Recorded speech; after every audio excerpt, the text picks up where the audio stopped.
Hello everyone.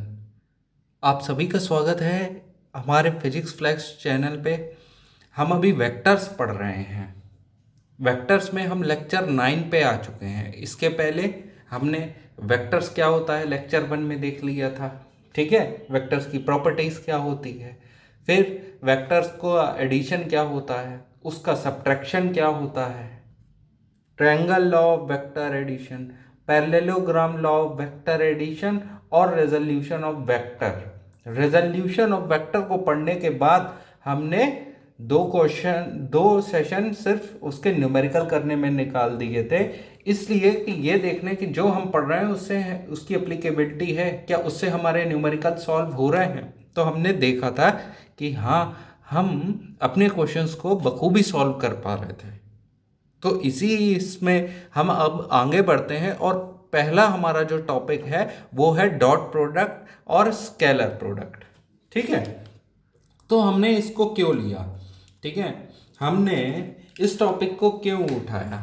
भाई हमने जैसे मैथ्स में पढ़ा था कि हम है ना एडिशन लेते हैं, एडिशन के बाद हम सब्ट्रैक्शन पढ़ते हैं, ठीक है, सब्ट्रैक्शन पढ़ते हैं और मल्टीप्लिकेशन पढ़ते हैं और मल्टीप्लिकेशन पढ़ते हैं। जब हम मल्टीप्लिकेशन पढ़ते हैं तो मल्टीप्लिकेशन में जब हम वेक्टर्स की बात करते हैं तो दो तरीके के मल्टीप्लिकेशन आ जाते हैं। कैसे दो तरीके के मल्टीप्लिकेशन आ जाते हैं? एक तो स्केलर प्रोडक्ट,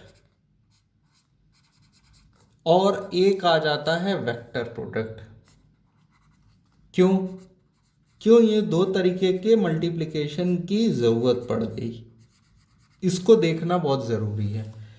ये इसलिए होता है क्योंकि एक फिजिकल क्वांटिटी, कुछ फिजिकल क्वांटिटी ऐसी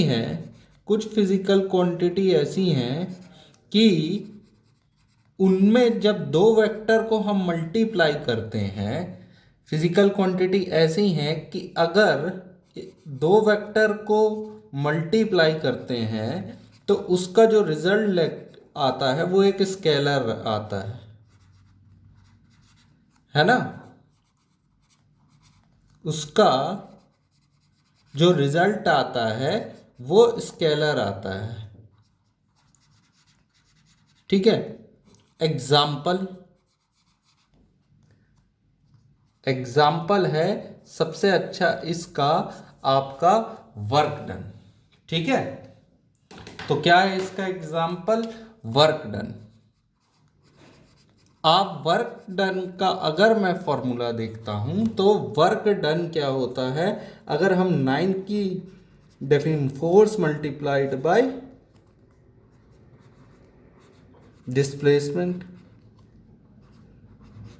तो अब हम देखते हैं कि ये जो वर्क डन है ये तो इसकी यूनिट वर्क डन जूल है, एक तरीके से एनर्जी है।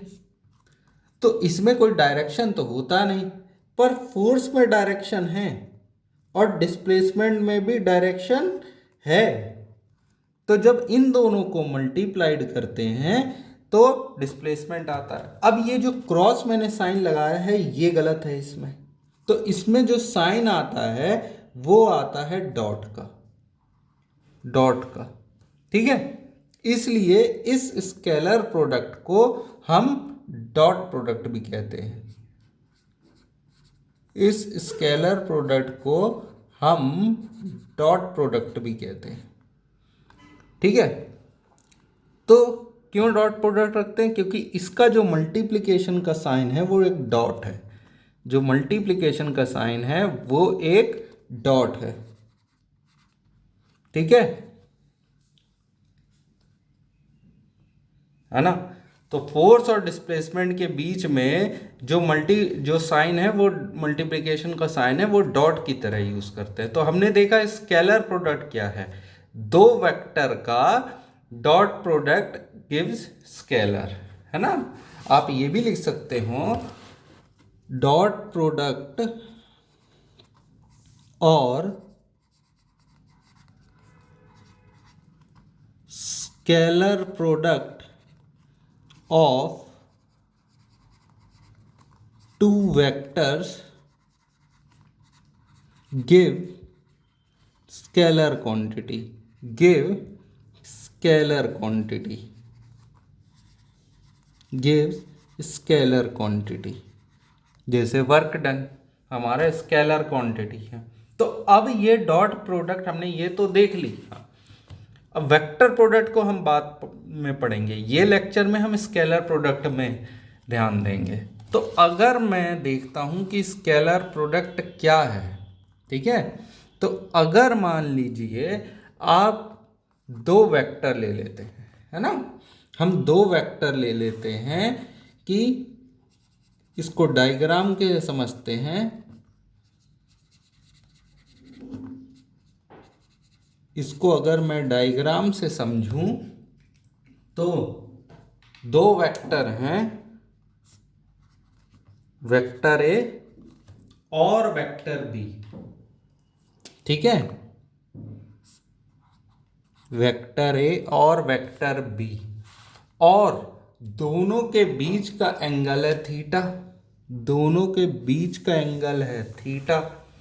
तो इसको अगर मैं प्रोडक्ट लिखना चाहूं कि इसका प्रोडक्ट क्या होगा, vector A dot vector B का प्रोडक्ट क्या होगा, तो वो आप कैसे लिखोगे, magnitude of vector A, magnitude of vector A और मैग्नीट्यूड ऑफ वेक्टर बी, साथ में आप लिखोगे कॉस थीटा। क्या लिखोगे, कॉस थीटा, ठीक है। थीटा एंगल हो गया इन दोनों के बीच का। इसको आप ऐसे भी लिख सकते हो, ए बी कॉस थीटा, आप इसको लिख सकते हो ए बी कॉस थीटा, ठीक है, A B cos theta. This is scalar product, है ना।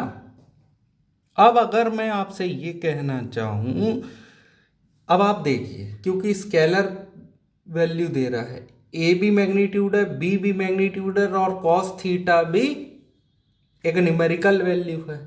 तो इसका प्रोडक्ट जो हमें मिल रहा है वो मैग्नीट्यूड के एक न्यूमेरिकल वैल्यू दे रहा है। ये पूरी की पूरी जो आपकी एक टर्म है, ये आपको सिर्फ एक न्यूमेरिकल वैल्यू दे रहा है,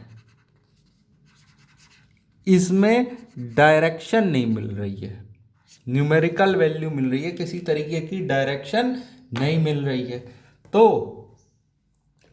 हमें अगर ये देख लें, क्या अगर हम ऐसा कर लें कि वेक्टर बी को डॉट प्रोडक्ट किया वेक्टर ए के साथ, तो क्या मिलेगा, तो मैं देखता हूं आएगा magnitude of vector B into magnitude of vector A, है ना, cos theta, cos theta.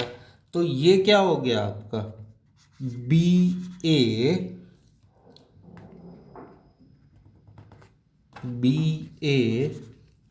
Cos theta, ठीक है, कॉस थीटा। तो ये भी आप को एक न्यूमेरिकल वैल्यू दे रहा है, ठीक है, ये भी आपको एक न्यूमेरिकल वैल्यू दे रहा है। तो अगर कॉस थीटा सेम है, बी की वैल्यू सेम है, ए की वैल्यू सेम है, तो उसको मल्टीप्लाई करेंगे तो फर्क नहीं पड़ेगा। अगर आप 4 इंटू 3 इंटू 2 कर दो, या 2 इंटू 3 इंटू 4 कर दो, या 3 इंटू 4 इंटू 2 कर दो, आप इसमें से किसी भी तरीके से करोगे तो वैल्यू तो बराबर है, वैल्यू में कोई चेंज नहीं दिख रहा है। तो जब वैल्यू में किसी तरीके का कोई चेंज नहीं दिख रहा है, तो आप क्या कह सकते हो, देखो राइट हैंड साइड तो बराबर है ऊपर में, तो आप क्या करोगे, आप ये चीज जान सकते हो कि वेक्टर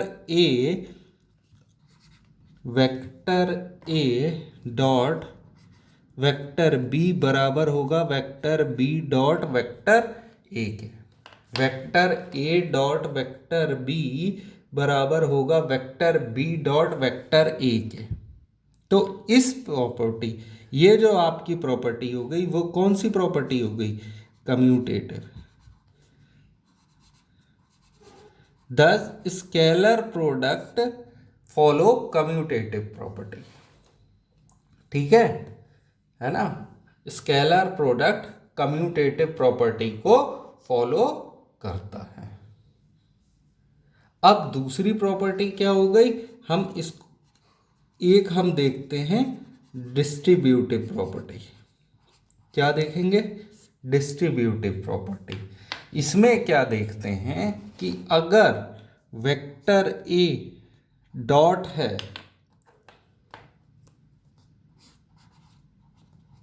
प्लस वेक्टर सी के, तो इसको हम लिख सकते हैं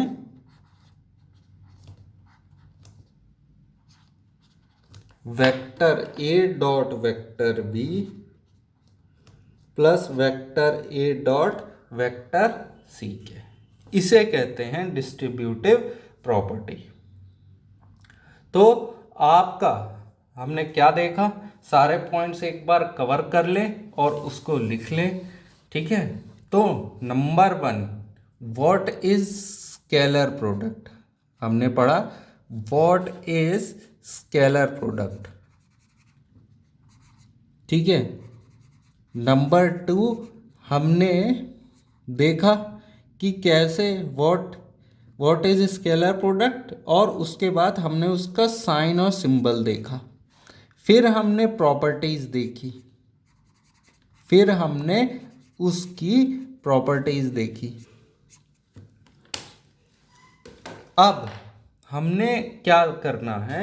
हम एक क्वेश्चन करेंगे, उससे ये देखेंगे कि कैसे डॉट प्रोडक्ट का हमें एप्लीकेशन है। ठीक है? कैसे हमें डॉट प्रोडक्ट को अप्लाई करना होता है।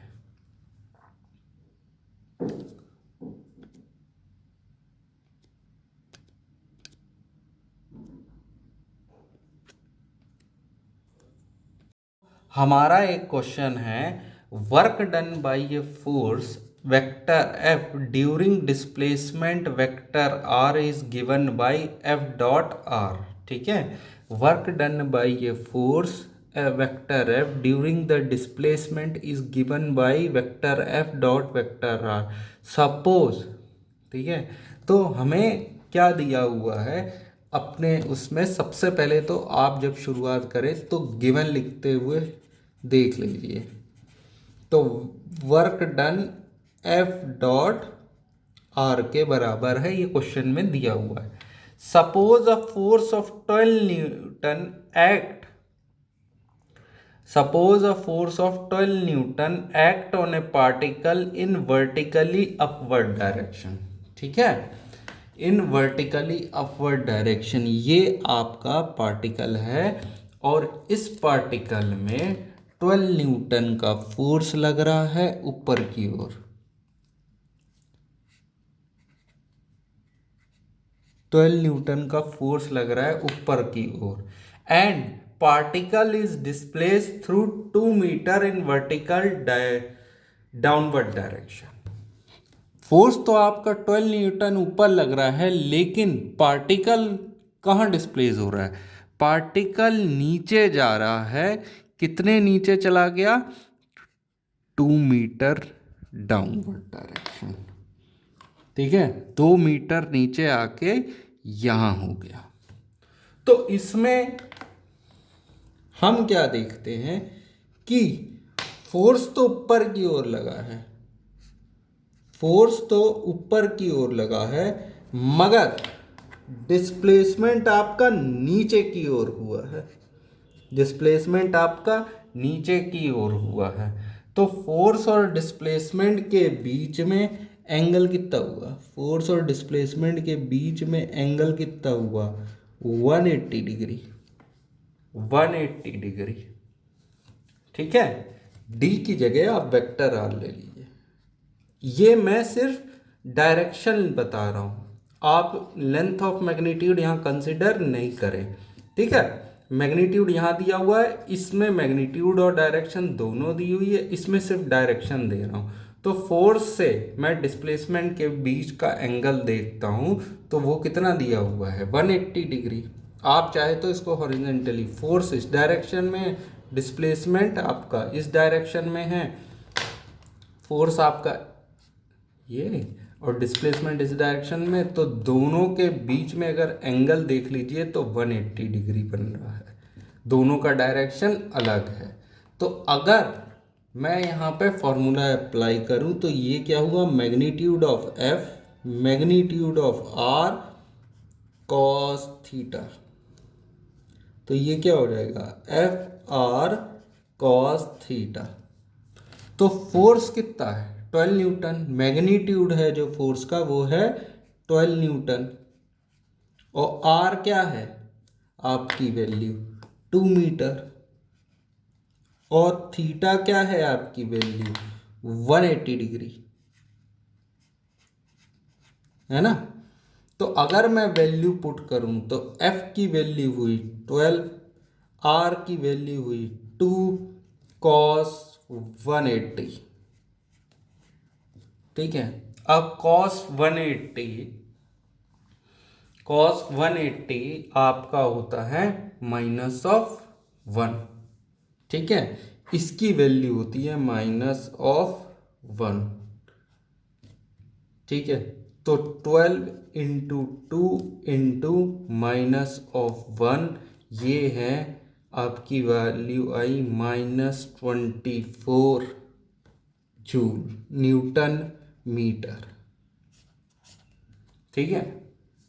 तो किस तरीके से हमारा आंसर आया, हमने उसको यहाँ पे अप्लाई किया, क्योंकि फोर्स और डिस्प्लेसमेंट के बीच का एंगल थीटा, ये थीटा की वजह से, या फिर थीटा 180 डिग्री है, या फिर आप देखिए दोनों वेक्टर अपोजिट डायरेक्शन में है तो नेगेटिव वैल्यू तो आनी थी। ये नेगेटिव का मतलब ये हुआ कि फोर्स तो हम एक डायरेक्शन में लगा रहे हैं, डिस्प्लेसमेंट जस्ट उसके अपोजिट डायरेक्शन में हो रहा है। तो माइनस का मतलब ये हुआ, नेगेटिव का मतलब ये हुआ, displacement is opposite to force applied, opposite to force applied,